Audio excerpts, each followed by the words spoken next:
दोस्तों, इस बॉलीवुड में ऐसी अनेक मौतें हुई हैं जो आज तक संदिग्ध हैं, यानी उन मौतों से आज तक पर्दा नहीं उठ पाया है। दिव्या भारती, जिया खान, सुशांत सिंह राजपूत, श्रीदेवी, इनके अलावा और भी बहुत सारी ऐसी मौतें हुई हैं जो अब तक संदिग्ध हैं या जिनका जो असली कारण था वो आज तक सामने नहीं आ पाया है। बॉलीवुड एक ऐसी माया नगरी बन चुका है जहां आए दिन कोई न कोई हत्या होती रहती है या उसे सुसाइड का नाम दे दिया जाता है, लेकिन उनकी वजह कभी सामने नहीं आ पाती। आज की इस वीडियो में हम बात करेंगे एक ऐसी संदिग्ध मौत के बारे में। ये मौत हुई थी श्रीदेवी की। श्रीदेवी की मौत हुई थी 24 फरवरी 2018 को। श्रीदेवी की मौत हुई थी 24 फरवरी 2018 को दुबई के एक होटल में, लेकिन श्रीदेवी उससे 3 दिन पहले से ही दुबई में रुकी हुई थी। दरअसल श्रीदेवी, बोनी कपूर और उनकी छोटी बेटी तीनों एक साथ दुबई गए हुए थे। दुबई में श्रीदेवी के भांजे मोहित मारवा की शादी थी। 21 फरवरी की रात श्रीदेवी और बोनी कपूर ने शादी अटेंड की। 22 फरवरी की सुबह बोनी कपूर और उसकी छोटी बेटी श्रीदेवी को अकेला छोड़कर इंडिया वापस आ जाते हैं। इस पूरी घटना में बोनी कपूर ये बात साबित नहीं कर पाए कि वो श्रीदेवी को दुबई में अकेला क्यों छोड़कर आए थे।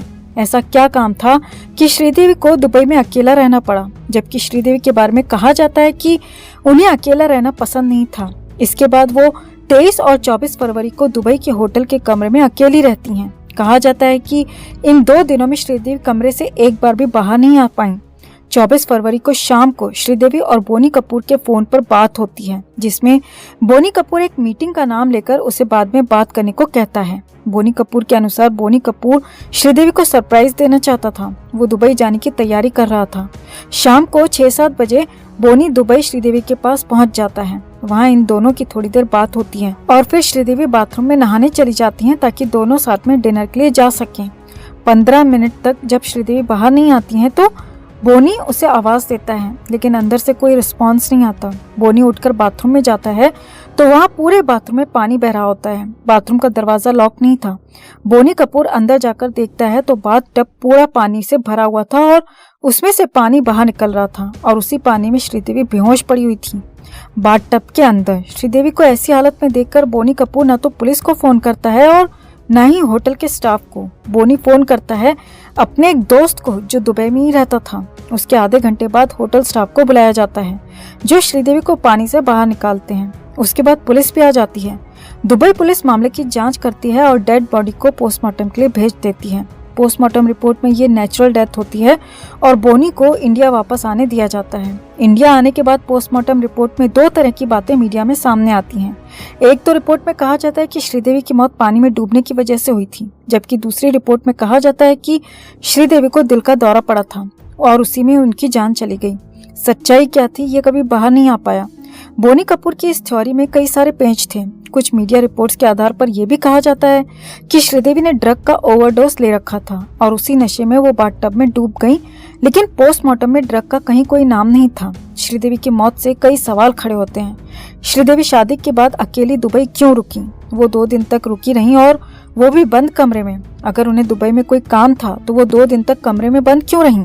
बाहर क्यों नहीं निकली? श्रीदेवी को ड्रग का ओवरडोज किसने दिया? उनको नशे में इतना ज्यादा किसने किया? बोनी कपूर दोबारा दुबई क्यों गया?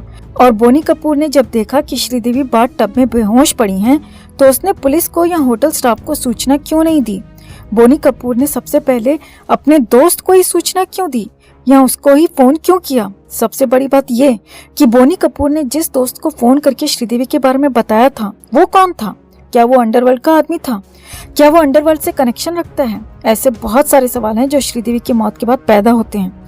श्रीदेवी शराब और ड्रग की आदी थी, ये हर कोई जानता है, लेकिन उन्हें लिमिट से ज्यादा नशे में किसने किया? क्योंकि पोस्टमार्टम रिपोर्ट में इतना तो पता चल रहा था कि उनकी मौत डूबने से हुई है, लेकिन सोचने वाली बात यह है कि जहाँ श्रीदेवी डूबी वो कोई नदी या समुद्र नहीं था, वो एक छोटा सा बाथटब था। भला बाथटब में कोई इंसान कैसे डूब सकता है?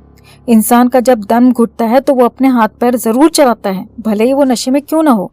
लेकिन श्रीदेवी के केस में ऐसा कुछ भी देखने को नहीं मिला। इसके अलावा ये भी कहा जा रहा है कि श्रीदेवी की मौत से पहले दुबई में श्रीदेवी का इंश्योरेंस कराया गया था। ये इंश्योरेंस टोटल 240 करोड़ रुपए का था। जब ये इंश्योरेंस कराया गया तो उसके कुछ समय बाद ही श्रीदेवी की दुबई में मौत हो जाती है। क्या ये सिर्फ एक इत्तेफाक था या फिर कोई बड़ी साजिश? अकेले श्रीदेवी का डेथ इंश्योरेंस और वो भी दुबई में। और हैरानी की बात है कि उनकी मौत भी दुबई में होती है। 240 करोड़ रुपए कम नहीं होते। ये एक बहुत बड़ा अमाउंट है। ये एक जांच का विषय है कि 240 करोड़ रुपए श्रीदेवी की मौत के बाद किससे मिले, उसका जो नॉमिनी था वो कौन था, इस पॉलिसी को कराने के पीछे जो असली वजह थी वो क्या थी। श्रीदेवी की मौत के बाद केरल के एक डीजीपी ने श्रीदेवी की मौत पर सवाल उठाए थे। उन्होंने दावा किया था कि श्रीदेवी की मौत एक्सीडेंट नहीं बल्कि एक हत्या है। उनके इस बयान के बाद बोनी कपूर पर भी काफी ज्यादा उंगलियां उठने लगी थीं। डीजीपी का कहना था कि श्रीदेवी एक हेल्दी औरत थी और कोई भी हेल्दी औरत का बाथ टब में डूब जाना हैरान करने वाला है। श्रीदेवी भले ही कितने भी नशे में थी, लेकिन वो थोड़ा भी छटपटाती तो बाथ टब से बाहर आ सकती थी। इसी तरह का एक दावा दिल्ली पुलिस के पूर्व एसपी ने किया था। दिल्ली पुलिस के पूर्व एसपी ने अपनी निजी जांच की और उसमें उन्होंने बोनी कपूर पर कई गंभीर आरोप लगाए थे। उन्होंने कहा था कि ये सारा खेल 240 करोड़ रुपए का था। 240 करोड़ रुपयों के लिए श्रीदेवी की हत्या हुई थी। इस हत्या में बोनी कपूर के साथ अंडरवर्ल्ड का भी हाथ था। दिल्ली पुलिस के पूर्व एसपी ने दावा किया था कि उन्होंने दुबई के होटल में खुद जाकर अपनी टीम के साथ छानबीन की थी, लेकिन वहां उन्हें ऐसा कोई सबूत नहीं मिला जिससे ये कहा जाए कि श्रीदेवी की पानी में डूबने से मौत हुई थी। दरअसल ये सारा खेल पैसों का था। 240 करोड़ रुपए बहुत बड़ा अमाउंट होता है। उसी पैसे के लिए ये सारा खेल खेला गया। बोनी कपूर इस पूरे कांड में कहीं न कहीं शामिल था, वरना वो श्रीदेवी को अकेला छोड़कर न इंडिया वापस आता और न ही श्रीदेवी की मौत से पहले श्रीदेवी का 240 करोड़ रुपए का इंश्योरेंस कराया जाता। श्रीदेवी की मौत में और भी कई सारी बातें सामने आई। सबसे बड़ी बात कि 24 फरवरी 2018 को श्रीदेवी की मौत हुई थी और 22, 23, 24 फरवरी को जो सीसीटीवी फुटेज थे होटल के वो सामने क्यों नहीं आए, वो गायब क्यों कर दिए गए। यानी पुलिस ये जांच नहीं कर पाई कि इन्हीं दिनों में श्रीदेवी से मिलने कौन कौन लोग उसके रूम में आए थे, वो कहां पर मिलने गई थी या नहीं गई थी। ये बातें सामने क्यों नहीं आ पाई। पुलिस ने वहां की सीसीटीवी फुटेज लेने की कोशिश क्यों नहीं की। पूरी दुनिया जानती है कि दुबई में अंडरवर्ल्ड डॉन दाऊद इब्राहिम और अनिल मुसर्रत की कितनी ज्यादा चलती है। अनिल मुसर्रत और बोनी कपूर के भाई अनिल कपूर की काफी अच्छी दोस्ती है। इसके अलावा अनिल कपूर के संबंध दाऊद से भी हैं और ये कहना गलत नहीं होगा कि बोनी कपूर का पूरा परिवार अंडरवर्ल्ड से संबंध रखता है। काफी हद तक संभावना है कि बोनी कपूर ने अंडरवर्ल्ड से अपने रिश्तों का फायदा उठाकर ही श्रीदेवी की हत्या करवाई हो, क्योंकि 2017-18 में ये खबरें भी आ रही थी कि बोनी कपूर पूरी तरह से दिवालिया हो चुका है और वो आर्थिक रूप से काफी ज्यादा कमजोर हो गया है, घाटे में चला गया है। तो हो सकता है कि इंश्योरेंस के 240 करोड़ रुपए के लिए ये हत्या करवाई गई हो। दुबई में दाऊद की काफी ज्यादा चलती है और वहाँ की पुलिस भी अंडरवर्ल्ड के अंदर ही काम करती है।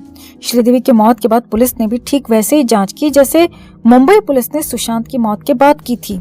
सीसीटीवी फुटेज गायब कर दिए गए, न कॉल रिकॉर्ड निकाले गए, न बोनी कपूर के न श्रीदेवी के, न ये पता किया गया कि एक हेल्दी औरत बाथ टब में कैसे डूब सकती है। दुबई पुलिस को भी पोस्टमार्टम रिपोर्ट के बाद केस को बंद करने की जल्दबाजी थी।